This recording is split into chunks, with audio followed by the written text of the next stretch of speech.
세 번째 핫쌈, 청와대의 민정라인에 이광철 비서관이 기소됐습니다. 현 정부의 청와대 민정라인 벌써 몇 번째입니까?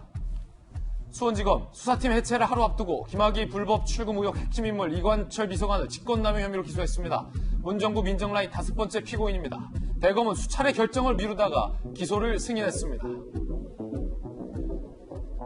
이광철 비서관은 부당한 기소다, 국정 부담을 고려해 사표낸다라고 사표냈습니다. 검찰 공소장 속에 이광철 비서관의 혐의를 보면 2019년 3월 김학의 전 차관 출국 시도 당일 밤 가짜 사건 번호 적힌 출금 요청서로 김 전 차관 불법 출금을 주도했다라고 검찰은 혐의를 받습니다. 최재형 전 감사원장이 언젠가 이런 말 했었잖아요. 정익진 변호사님. 네. 아무리 대통령의 공약사항이더라도 아무리 그것이 옳다라고 믿더라도 현행 법을 무시해서 진행해서는 안 된다. 굉장히 또 그런 말이 떠오르는 대목인데 검찰이 적어도 보고 있는 건 이광철 비서관은 법률을 무시했다라는 거죠. 그러니까 제가 진짜로 납득이 안 되는 게 대통령께서 이 부분을 열심히 하라, 똑바로 하라고 분명히 경고까지 하셨는데 제 생각에 이거는 불법 출금 맞거든요.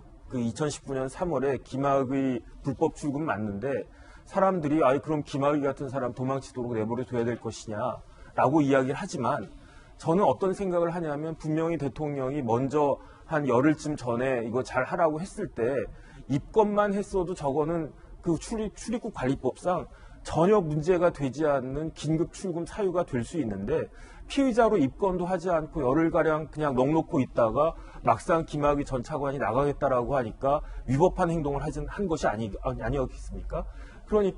그런데 그때 행동대원은 누구였느냐?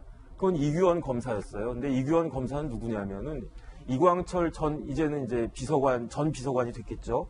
동업자였거든요. 그러니까 변호사가 같이 사무실을 동업했을 때 웬만큼 가깝지 않고는 일을 갖다가 동업을 같이 하는 일이 거의 없는데 동업을 할 정도로 가까운 이규원 검사를 통해 가지고 저런 일들을 쭉 했으니까 그러니까 검찰 입장에서는 청와대에 있는 민정비서관인 이광철 비서관이 모든 것들을 다 계획하고 지시를 하고 그 프레임을 짰다라고 볼 수밖에 없고 그렇다라고 하면은 어떻게 보면은 진짜로 주범은 이규원 검사가 아니고 이광철 비서관이 아닌가 그렇게 생각할 수밖에 없습니다. 그렇기 때문에 기소가 된 것은 당연한 것인데 근데 저는 이 부분은 조금 어떻게 보면 정치적으로도 의미가 있다라고 생각하는 것이 민정비서관이나 청년비서관이나 똑같은 1급이거든요.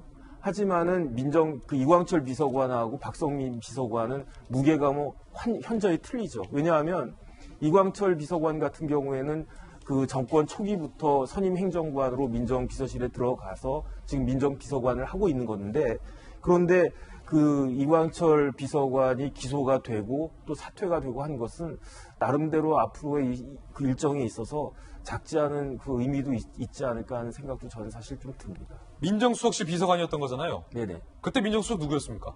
조국 전 장관이었죠. 그렇군요. 네.